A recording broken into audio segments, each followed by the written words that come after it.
For eons, people have wondered whether or not intelligent beings other than us humans exist. People imagined all sorts of such beings, from demons to spirits, elves to ogres, ghosts and fairies and animals that can speak. Nowadays, because of advances in mass education and scientific research, most people don't seriously believe that there are magical creatures walking around the Earth. We've explored most of the planet and have not uncovered any signs of life that come close to matching our intelligence.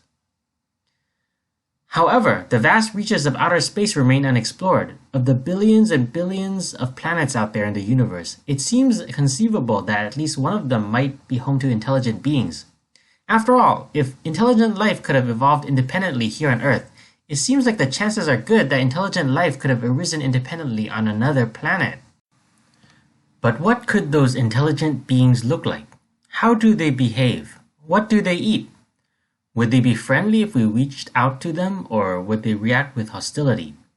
Those questions have been pondered over by thinkers and science fiction writers for generations now.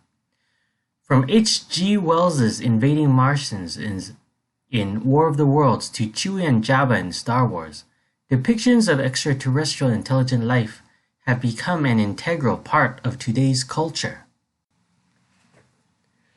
Practically everybody alive today has heard of aliens, and many of them probably have a specific image of an alien in mind, that of a gray or green alien with skinny limbs and a big head with big black eyes. You can see examples of this type of alien all over today's pop culture. Why is this image so common? Could it be what aliens really look like? There have been plenty of other depictions of aliens in pop culture. Furry aliens, bug-like aliens, aliens that are barely distinguishable from regular people. If aliens do exist, they might take forms that we simply haven't come up with yet. Yet there is something about the big-headed gray alien that is particularly creepy. It might be because of the uncanny valley effect. They look somewhat similar to us with their upright postures and their big heads, but they are clearly not human. Still, there have been plenty of human-like bipedal aliens that don't evoke the same feelings of dread that these gray aliens do. Maybe it's those big black eyes. You can't read their emotions from those big soulless eyes. For normal human eyes, you can usually tell what they're thinking or what they're looking at, because they have a white part of the eye to contrast with the iris. But all these gray aliens have are big pools of black. See how much friendlier these aliens would look if their eyes weren't just pure black? This is Paul, the gray alien from the comedic film Paul. You can see that it has emotions and feelings. It seems that when artists want to make aliens that people are afraid of, they often draw from features associated with lizards or bugs. People just seem to have a sort of instinctive negative reaction to creepy crawly things. Perhaps the fear was ingrained into us for evolutionary reasons. Lizards and bugs and all of the animals that look like them have a relatively higher likelihood of being poisonous or venomous than furry or feathered animals. That might be why aliens that are meant to be scary tend to be depicted with reptile or bug-like features. For example, consider the bug-like aliens from Starship Troopers. The aliens that the heroes are fighting in that movie literally just look like giant bugs. Also, consider the Zerg from StarCraft. They're supposed to be assimilated forms from a diverse range of alien species, but in the end, they all just look like bugs. They spawn from larvae and grow up in a hive after all. Look at those mandibles. Look at those exoskeletons.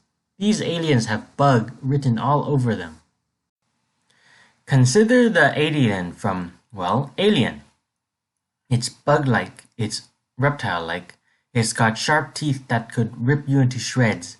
It's easily a nightmare in the form of an alien. And let's not forget that as a baby, it can burrow into you and live inside you like a parasite. Every single thing about this alien is designed to be as creepy and as fear-inducing as possible. It's almost too nightmarish to be realistically possible. But the gray aliens, on the other hand, they're creepier in a subtler way. They don't have the sharp teeth or the sharp claws of aliens who can tear you to pieces, but they still look menacing with their blank expressions and their unhuman skin. And those big heads they've got make them look smart. Smart enough to be thinking of all sorts of terrifying things to do to you. And what are some of the things that pop culture says that these aliens might do to us if they manage to capture us? Dissect us and probe us? It's almost as if these gray aliens are being depicted as having superior intelligence than us. They treat us like how we might treat lab rats, just lower forms of life to be experimented with. Our intelligence is supposed to be what makes us superior to all other forms of life on Earth. The idea that there might be another creature more intelligent than us messes with our sense of self. We suddenly go from the top of the food chain to just another animal, and the thought of losing our power is truly terrifying. So, despite the lack of claws or fangs, these gray aliens are still able to instill a sense of fear and dread into us. So, it seems like these gray aliens have been fine-tuned to scare us and to make us feel uneasy. They cause us to dread losing our superiority and our control over the natural world. They stir up instinctual feelings of repulsion that we naturally have against bugs and lizards and all sorts of creepy crawlies. They just seem too perfectly scary and too similar to us to really be how real aliens would look like, right?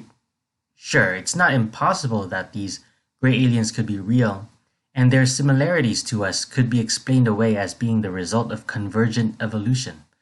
Maybe the humanoid form just so happens to be the form that an intelligent species is likely to take. Still, it just seems too coincidental and too creepy. So sure, it's certainly possible that these gray aliens could in fact exist, but the likelihood isn't very high. If you liked this video, please click like and subscribe. Thanks for watching.